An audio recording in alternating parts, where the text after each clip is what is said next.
ಮೈಸೂರನ್ನ ಕಾಡ್ತಾ ಇರುವ ಡ್ರಗ್ಸ್ ಹೆಮ್ಮಾರಿ ಖಾಕಿ ಪಡೆ ನಿದ್ರೆ ಕೆಡಿಸಿದ ಎಂಡಿಎಂಎ ಕೈಗಾರಿಕಾ ಪ್ರದೇಶಗಳಲ್ಲಿ ಕೂಂಬಿಂಗ್ 250ಕ್ಕೂ ಹೆಚ್ಚು ಫ್ಯಾಕ್ಟರಿಗಳ ಚೆಕಿಂಗ್ ಆಗಿದ್ದು ಮಾದಕ ವಸ್ತುಗಳ ವಿರುದ್ಧ ಸಮರ.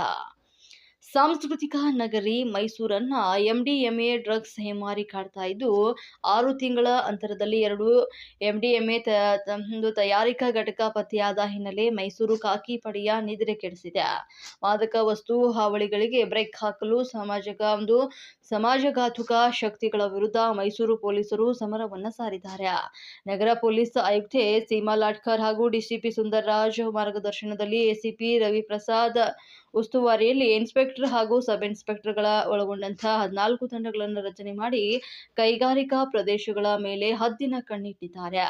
ಈಗಾಗಲೇ ಕೈಗಾರಿಕೆಗಳಲ್ಲಿ ತಪಾಸಣೆಯನ್ನ ತೀವ್ರಗೊಳಿಸಿದ್ದು, ಅದರಲ್ಲೂ ಕೆಮಿಕಲ್ ಆಧಾರಿತ ಫ್ಯಾಕ್ಟರಿಗಳನ್ನ ವಿಶೇಷವಾಗಿ ಗುರಿ ಮಾಡಿರುವಂತಹ ಪೊಲೀಸರು ಇಂಚಿಂಚು ಪರಿಶೀಲನೆ ನಡೆಸ್ತಾ ಇದ್ದಾರೆ. ಹೆಬ್ಬಾಳು, ಹುಡ್ಗಳ್ಳಿ ಮತ್ತು ಕೋರ್ಗಳ್ಳಿ, ಮೆಟ್ಗಳ್ಳಿ, ಬನ್ನಿಮಂಟಪ, ಹೆಣ್ಕಲ್ ಕೈಗಾರಿಕಾ ಪ್ರದೇಶಗಳಿಗೆ ಲಗ್ಗೆ ಹಾಕಿ ತಪಾಸಣೆ ತೀವ್ರಗೊಳಿಸಿದ್ದಾರೆ.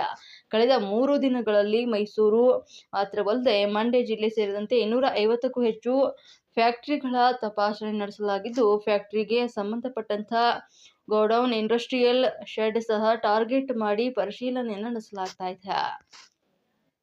ಜುಲೈ 2025ರಲ್ಲಿ ಮೈಸೂರಿನ ಸಿದ್ದಿಕ್ ನಗರ ರಿಂಗ್ ರಸ್ತೆ ಬಳಿ ಮುಂಬೈನ ನಾರ್ಕೋಟಿಕ್ ಪೊಲೀಸ್ ತಂಡ ಎಂಡಿಎಂಎ ಮಾದಕ ವಸ್ತು ತಯಾರಿಸುವಂತಹ ಘಟಕ ಪತ್ತೆ ಮಾಡಿ ಕೋಟ್ಯಾಂತರ ಮೌಲ್ಯದ ಮಾದಕ ಹಾಗೂ ಕಚ್ಚಾ ವಸ್ತುಗಳನ್ನು ವಶಪಡಿಸಿಕೊಂಡಿದ್ದಂಥ ಪ್ರಕರಣ ಮಾಸುವ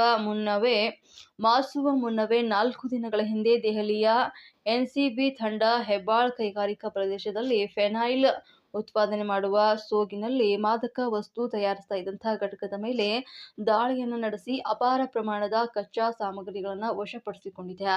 ಈ 2 ಪ್ರಕರಣಗಳು ಪೊಲೀಸರ ಕರ್ತವ್ಯವನ್ನ ಪ್ರಶ್ನಿಸುವಂತೆ ಮಾಡ್ತಾ ಇರುವುದರಲ್ಲಿ ಸಂದೇಹವಿಲ್ಲ. ಇಂತಹ ಪ್ರಕರಣಗಳ ಮತ್ತೆ ಮರುಕಳಿಸಬಾರದಂತಹ ಉದ್ದೇಶದಿಂದಾಗಿ ಫ್ಯಾಕ್ಟರಿಗಳ ತಪಾಸಣೆ ಕಾರ್ಯ ಆರಂಭಿಸಲಾಗಿದೆ. ಮೈಸೂರು ಪೊಲೀಸರಿಗೆ ಎಫ್ಎಸ್ಎಲ್ ತಂಡವು ಸಾಥ್ ನೀಡಿದೆ.